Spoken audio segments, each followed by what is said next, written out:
My guest today is Charles Businge, IFRC's new Regional Director for Africa. Charles, thank you for joining the Red Vest podcast today and welcome. Thank you, Sasa. Great to be here. You recently stepped into the role of the IFRC Regional Director for Africa, managing operations for a massive and diverse continent with a wide range of humanitarian challenges. Hunger crisis, conflict, mass population movements, epidemics, tropical storms, droughts, to name many of them.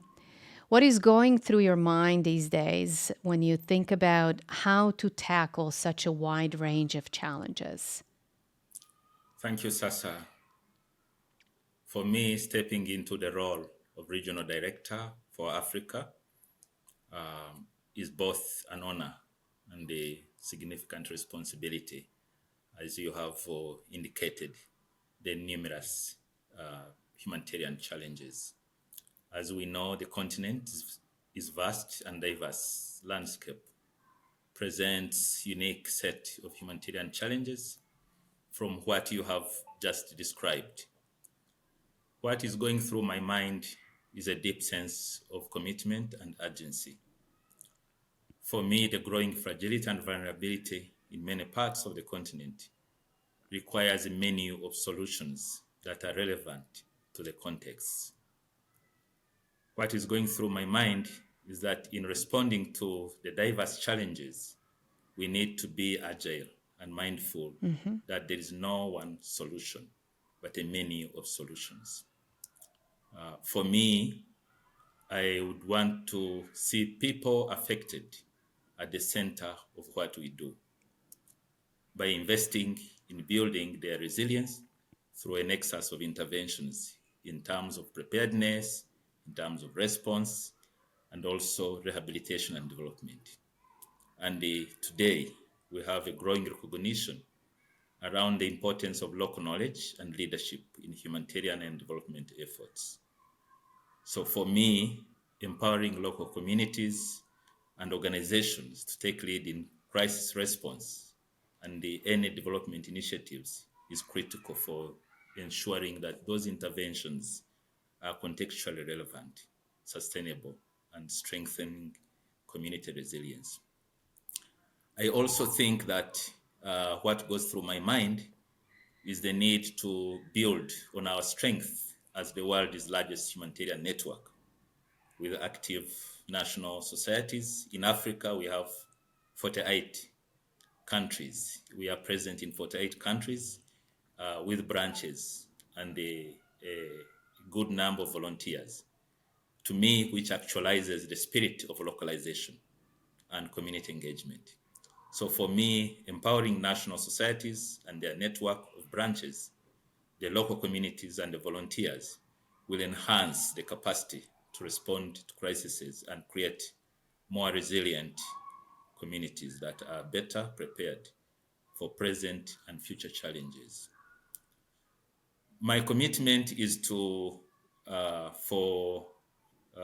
IFRCs to build strong relationships with local communities, governments, and the private sector, and the international partners to leverage the collective strength, the expertise, and the resources to address these challenges more effectively. But for us to be able to do this, we need to be adaptable and tailor our approaches to fit the local context, ensuring that our interventions are both relevant and sustainable. But we also need to continue to embrace new technologies and innovative solutions to significantly embrace our ability to respond to emergencies. I feel that in all our actions, we will need to uphold the core principles of humanity and impartiality, as well as neutrality and independence, because this is core to what we do. And also recognize the need for psychological and the impact that such crises create on affected populations and our staff. So for me, what goes in my mind is how we can strategically position ourselves to provide mental health support and promote well-being in critical areas which during conflict. Thank you. During humanitarian crisis. So. You've been working in the humanitarian and development field for many years. What do you see as the big changes affecting the way we respond to crises, or that may impact the ways in which we help people cope with longer term issues like poverty or food insecurity? I think one of the big change which I'm seeing is, as I had already said, is the use of technology and the innovation in our response efforts. And that has helped to bring, for instance, early warning systems, to bring, for instance, mobile clinics, but also to help with data analytics, which enhance the speed and agility of our response. And that is something which would be very useful, sustain, as we support the response efforts. The other issue that has been evolving is the recognition that we need to drive our responses built in local solutions and knowledge, building the capacity of local actors because they are going to stay, but also that will help to build resilience of these local actors. And in terms of anticipatory action, in terms of preparedness, in terms of response, and the ability to move from that state of vulnerability into a development phase when they are able to predict the disasters and be able to reduce the impact on their lives and livelihoods. I am thinking that for this to happen, in most cases, we'll need to have strategic partners who would help us to build the strong relationships, mobilize resources, building on the existing local knowledge and resources for sustainability. I have also seen that many development actors now are thinking of integrated approaches, multi-sectoral, multi-year programming, moving away from a focus on projects to thinking more broadly on a broader spectrum because of the interconnectedness of issues to think through solutions that will bring different sectors and different players for purposes of building sustainable solutions. I'm also thinking that what has been happening is to connect the voices from the local levels to regional and international communities so that people can be able to understand and appreciate the the humanitarian crises, and they be able to contribute in form of knowledge, in terms of innovations and new technologies to support the response efforts, but also to mobilize surge capacity where it is needed. So, would you say some of these things sound very positive? Would you say these changes are bringing you hope, or are you worried about them? Technology, for example, in particular. Are you worried about the negative consequences of technological developments, or do you think they are mostly positive? I think for me, they are mostly positive, but we also need to know how to manage the negative impacts of these new innovations and technologies, and how we manage them in our responses so that they are not abused, they don't enhance or increase vulnerabilities for people affected. We know that in all these contexts, there are power relations which come at play.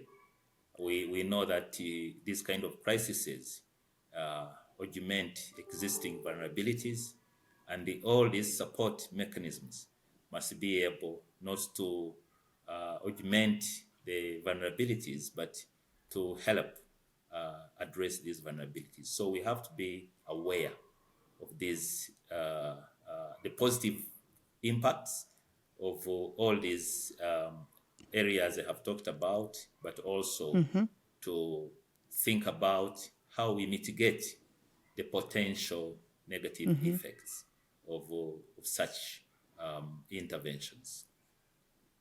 Talking about the many diverse crises that we see in Africa and elsewhere in the world, they're not new. They tend to repeat themselves or have endured for many years. In your view, why is this? What will it take to get on top of issues like food insecurity in a more permanent way? Yes, for me, first of all, we need to look at the institutional mechanisms which are there, because some of the challenges and the gaps are institutional in nature, so which will require multi-sectoral approaches and having the right policies in place to support any interventions so that they are sustainable.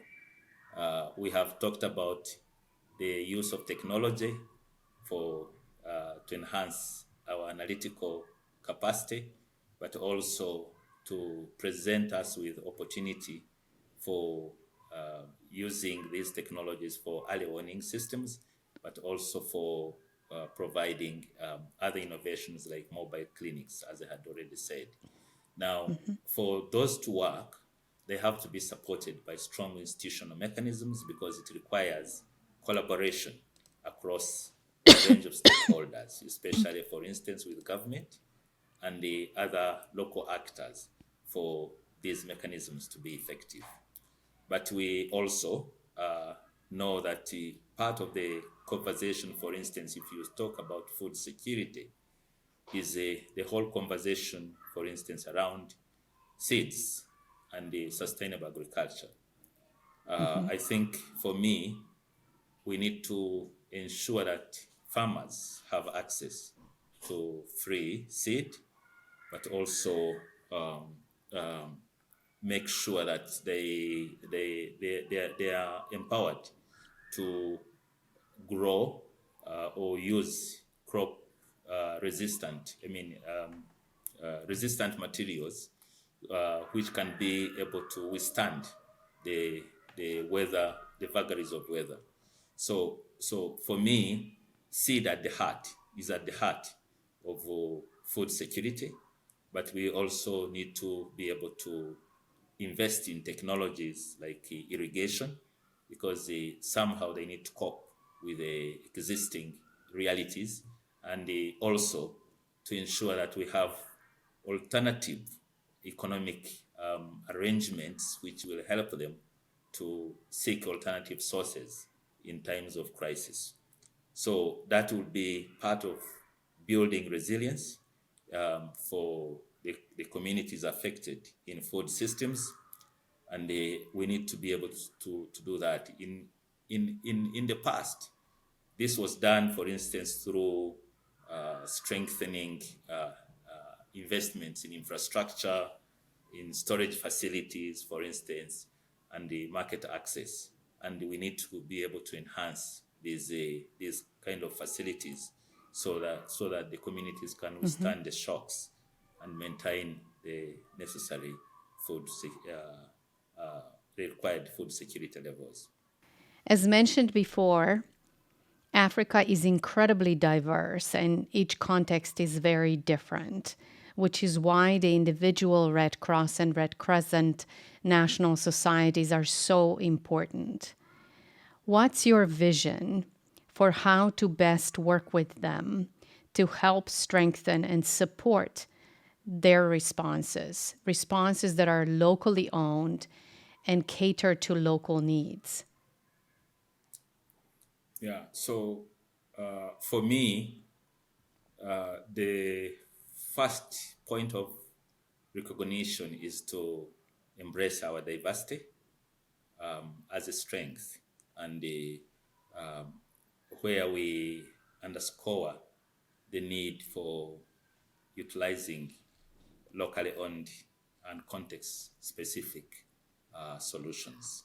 So that will be important. And for me, the Red Cross and Red Crescent national societies are going to be central in this regard, as they are deeply embedded within their communities, and they possess the invaluable local knowledge and expertise. So for me, one entry point is really to build on the capacity of local organizations, build on their ability and their structures, since they are very much embedded within local communities.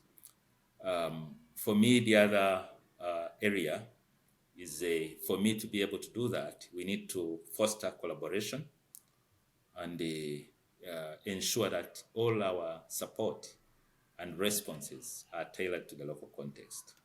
And that will mean that we have to work in collaboration and in partnership, ensure that the national societies or the people close to the point of impact involved in decision making. We are supporting them to strengthen their networks, and also we are providing them the necessary capacity and creating spaces for them to learn from each other. I am thinking that as we move forward, we need to be, as I had earlier said, to look at both the short-term and long-term interventions, because the external context is changing extremely fast, and that means that this will impact on the funding mechanisms. So we need to be able to support them, for instance, to build uh, their own institutional sustainability, because eventually, as we evolve and learn how the funding situation is evolving, we need to be able to prepare them to adapt that reality. We also need to make sure that they are able, some investments that they are making are going to help them to remain sustainable entities.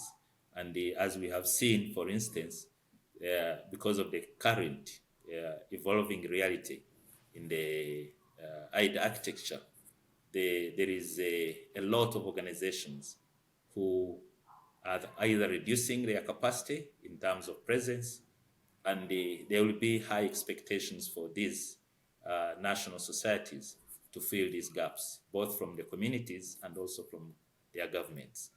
In many cases, we know that crises and disasters are coming. And you mentioned technology a couple of times already. Thanks to this new technology, we're getting better at predicting and preparing for crises and disasters. For IFRC, that's really why we exist, to help prepare, warn, and support communities before the crisis hits. But is there enough investment, and you mentioned that already as well, going on before the disaster strikes? If I look at the range of disasters that we have in the continent, both as we outline them, climate driven or conflict driven disasters, I don't think the investments have reached the level that they need to be, and that's where we need all to provide the necessary commitment to enhance investment, not looking at addressing just the immediate needs, but also tackling the root causes, in order to uh, create sustainable solutions. And we need to be able to invest in multi-sectoral approaches. We need to be able to invest in local knowledge, to invest in for people, because they are the people, to invest in our volunteers, because those will Mm-hmm. be the first responders. And so we need to be able to invest in those, because if we anticipate and then we are going to help people to reduce the risk and the impact on their lives and livelihood, we need to be able to um, help them to anticipate better and be able to take action. So there is already some investment which is going and conversations which are going in this direction, but it is not enough. We need to do more. As you know, the IFRC has many projects that tackle food insecurity or early warnings or pandemic preparedness. But the challenge often lies in scaling those projects up or building them into more system wide durable solutions with sustainable funding, which is what you were just talking about. Do we need to change the way we are working in some way to be able to scale up those projects? I think we do, basically, because I think the biggest challenge, and that goes also to the funding modalities, largely driven in a project mindset. And we need to go beyond focusing on projects to focusing on programs. Earlier, I had spoken about multi-year programs, and these days we are also seeing that some of the crises, the implications are cutting across countries. So we need to be able to encourage multi-country programs, which would help because to address these crises more holistically. We need to be able to engage in dialogue with the different actors to see the big picture in terms of not only the short term solutions, but the medium term and long term solutions as a holistic approach to addressing these issues and ensure that our solutions and our interventions are sustainable. And then we don't get into the same cycle of vulnerability with the reoccurrence of these different crises.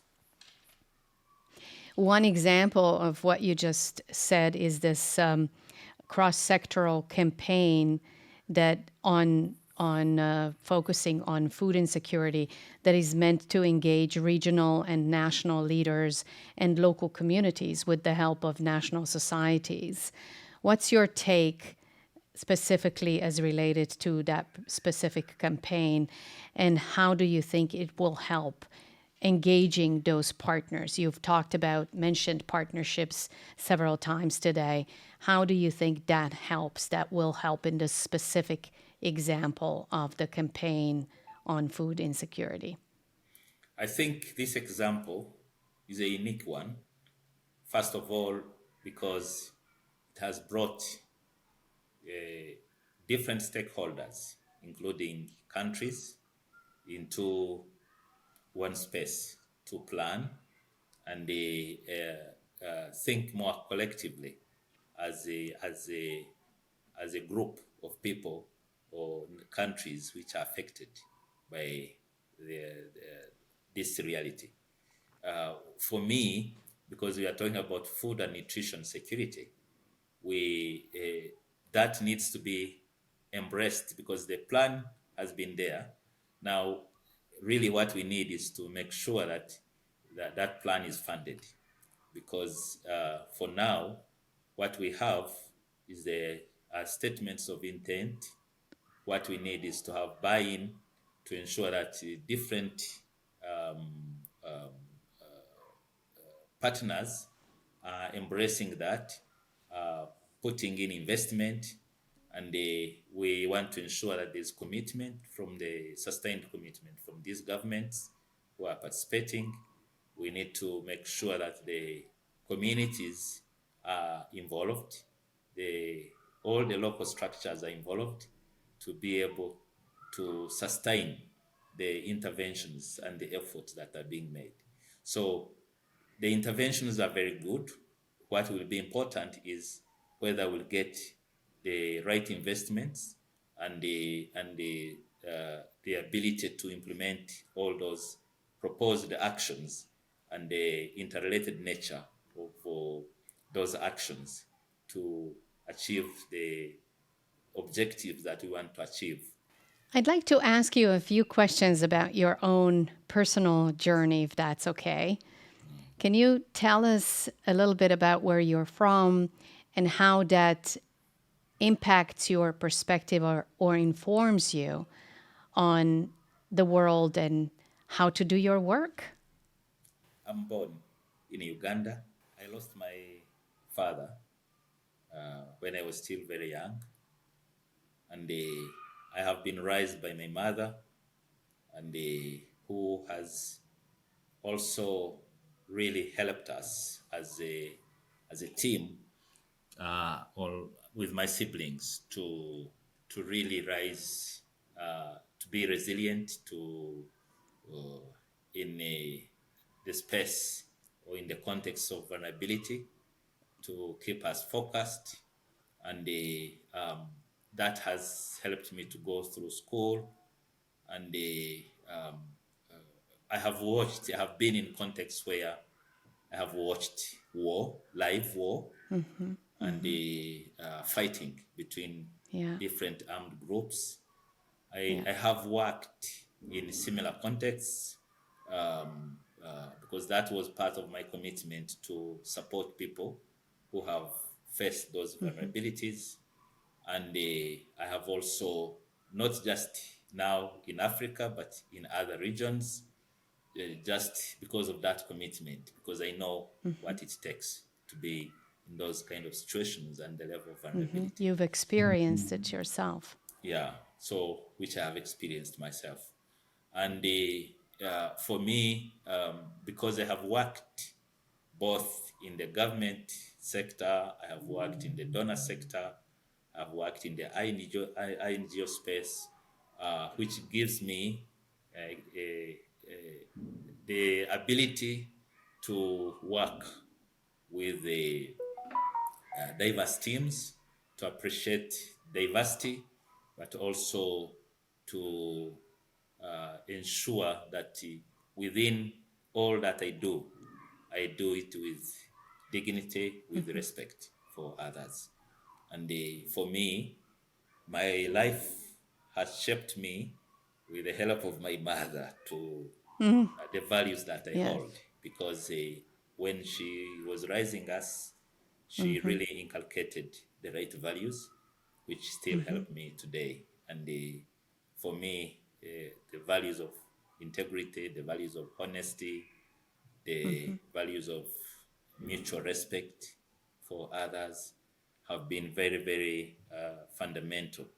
Is this your childhood experiences and the way your mother raised you? Is this why you chose humanitarian and development work, you think? Yes, yes, that's because I have grown watching the resilience of people who are affected by the inequalities that exist in the communities, the vulnerabilities, and the multidimensional nature of these vulnerabilities, and the interconnectedness, and how uh, people are building resilience around that to navigate through.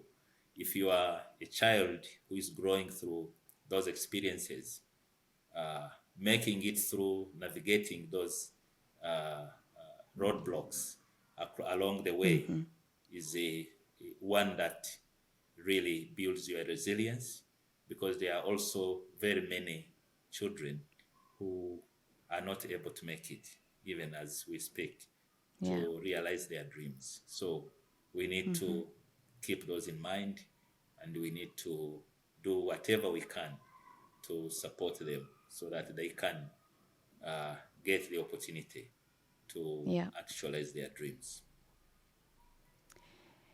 Was there anyone else that inspired you along the way besides your mother? I think there are many other people along the way.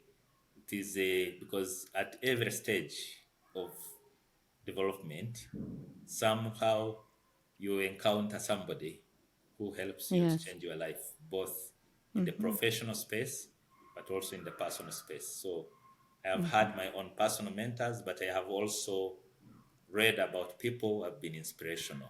For instance, Mm-hmm. the environmental activists uh,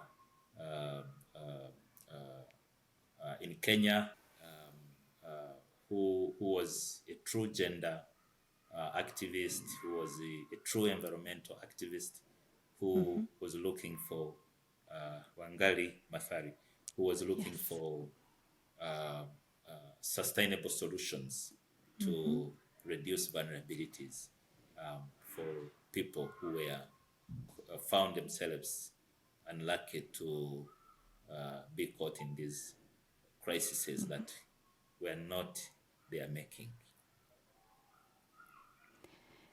Thank you, Charles. I met Miss Matai many, many years ago, and she truly was a very inspiring woman. We always ask our guests to bring an object that has a personal meaning for them. Can you tell us what you brought and why it has a special meaning for you? Maybe show it to the camera if you have it and describe it for our listeners. So I think for me, my object, I don't have it here, but my object is a Okay. cat. A cat. Yes, is a cat because Okay. it is a cat one because um, it first of all it is a pet that loves company. It is a pet that loves I think reflects the values of humility.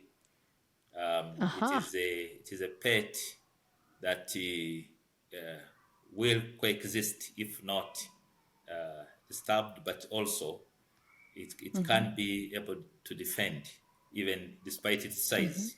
I have watched Mm-hmm. one uh, um, video clip where the cat saved its owner when there was a thief a burglar who had entered Mm-hmm. the house.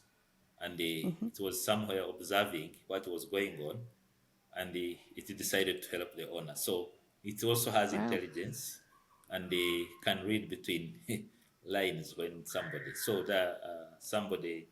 is not welcome in a given context. So you might not realize it in terms of presence, but it is some animal that can do Mm-hmm. amazing things. Thank you. At the end of the day, Charles, with everything that's going on in the world, who or what inspires you today, brings you comfort or hope?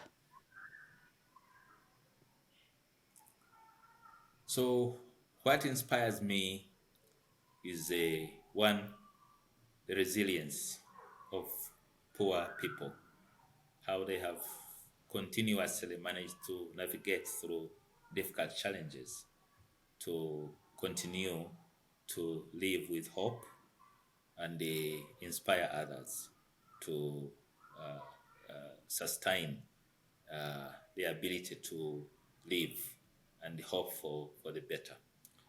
I'm also inspired by people who work day and night to make others better. Here, Mm-hmm. I'm talking about the aid workers, some of them who have put their lives online.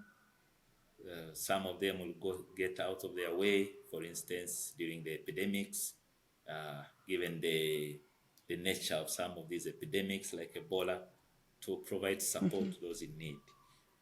I feel so much indebted to them because they have that commitment. They demonstrate the passion to help others in need. So they are in my heart because of their selfless act. The name of this podcast is Red Vest. I'm not sure you've had the chance yet to wear the red vest, but perhaps you've seen it in the field. What does the red vest mean to you? So For me, it reflects empathy, it reflects trust, it reflects voluntarism. Volunteerism. It reflects the commitment to serve and to engage with communities and build trustful relationships. So that's for me what I see when I see this.